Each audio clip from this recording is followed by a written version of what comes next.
অমৃত স্বাদের নাস্তাটি করার জন্য আমি নিয়ে নিচ্ছি 1 কাপ সুজি, নিয়ে নেব হাফ কাপ টক দই আর হাফ কাপ জল।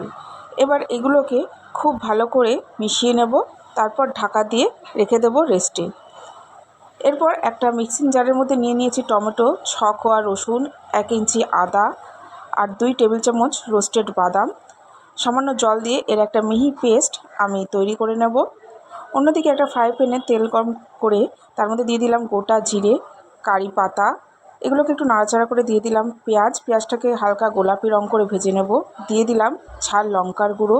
এরপর আমি যে পেস্ট করে রেখেছিলাম সেটা দিয়ে দিলাম, সেটাকে খুব ভালো করে আমাকে কষিয়ে নিতে হবে। এরপর এর মধ্যে দিয়ে দিচ্ছি গরম মশলার গুঁড়ো, ধনে গুঁড়ো আর হলুদ। এবার এগুলো দিয়ে ভালো করে মিশিয়ে তেল ছাড়লে জল দিয়ে দেবো। এরপর দিয়ে দেবো লবণ আর ধনেপাতা, সামান্য চিনি। এরপর এটাকে ফুটতে দেব। তারপরে আমি যে সুজিটা রেস্টে রেখেছিলাম সেটা অনেকটাই ফুলে গেছে। এবার এর মধ্যে দিয়ে দেবো স্বাদ মতো লবণ দিয়ে মিশিয়ে নেওয়ার পর দিয়ে দেবো ইনো, এখানে আপনারা বেকিং সোডাও দিতে পারেন। এবার জল দিয়ে ফেটিয়ে নেব। তারপরে যে গ্রেভিটা আমি ফুটতে দিয়েছিলাম তার মধ্যে আমি হাতাই করে করে দিয়ে দেবো। 10 মিনিট পর কারি পাতা আর সর্ষের তড়কা দিয়ে দেবো। তারপরে আমি এগুলোকে গরম গরম পরিবেশন করব।